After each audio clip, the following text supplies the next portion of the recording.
Hello, everyone. Today we're looking at 2016 US Open, and the problem name is quite interesting 248. And if you've ever played the game 2048, you know that 2048 is 2 to the 11th power. So 248 is literally just a random number that I think it doesn't really mean anything except for the lure of 2048. Anyways, you basically have the one-dimensional version of 2048. Instead of having a grid, you now have a single line. And numbers on a line can be combined to make numbers one higher instead of multiplied by two, and you're trying to find what the maximum possible value is out of this line with at most 248 characters. So you can pause the video first and try to solve it yourself.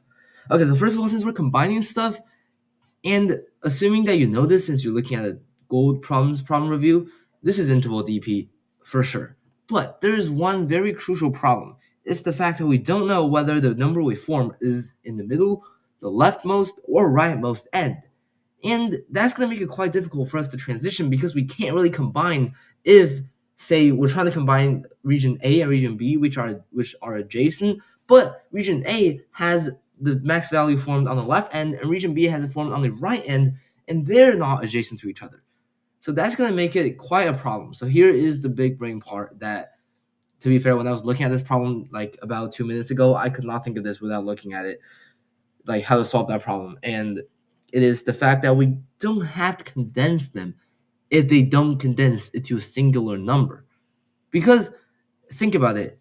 If we condense the region but not completely, and the maximum number is formed in the middle or left or right, we could have just condensed a continuous region all into one number and still get that maximum value. So, with this being said, this whole thing is really easy. We just check whether it's condensable. If it can, we maximize the answer, find the max of the answer. And also, since it's interval DP, everyone knows that we have to loop the length of the interval on the outermost layer, but I forgot about that at first, I suppose, last January. So yeah. And also, this problem is not on its own, because if we go back to the same contest, I solved this problem too, which is 262,144, which is, if you didn't already know, 2 to the 18th power. And from this, I now memorized what 2 to the 18th power is, and it actually helps a lot in bitmask DP, because a lot of times n is 18 and you try to bitmask, and you need a calculator to get this. Well, I just had this memorized because I've done this problem. Anyways, yeah, very fun contest, 248, and then we have 262,144. Anyways, thanks for watching, and hopefully now you know how to solve this problem, and you'll see you tomorrow. Okay, for the grind report today, first of all, Happy New Year. I'm guessing whenever you guys watch this, it's probably going to be New Year or something already, but I didn't grind at all, and just take a look at what I did last year. I'm actually falling off. Last December 31st of 2024, I did 4 problems. Namely, let's see. Okay, namely, I did P12A1 on Logu, Milk Sum from 2023 US Open Silver, Field A from 2023 US Open Silver, and Paradelia from 2023 US Open Silver, which means I basically finished the entire contest, and it's not even an easy one, on New Year's Eve. Well, this year I did nothing, so yeah, we're falling off, but it's okay, because I also just noticed something really strange.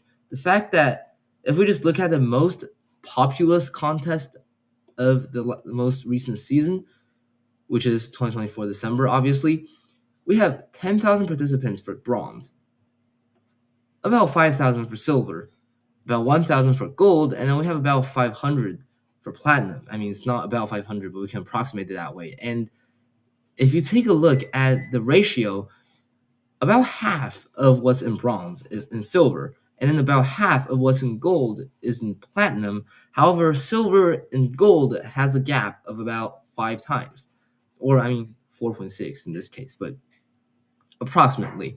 So that means there's really not that much difference between gold and platinum, and not that much difference between bronze and silver. So if I already made it past the largest gap, which is silver and gold, gold and platinum shouldn't be that hard, except obviously if we consider the fact that everyone who has already gotten to gold is probably looking forward to going to platinum. However, not everyone who got to silver is looking forward to going to gold. So the jump from silver to gold is basically competing with a bunch of non-ambitious people. However, the jump from gold to platinum is competing against everyone who is trying, essentially, to make the top of the top.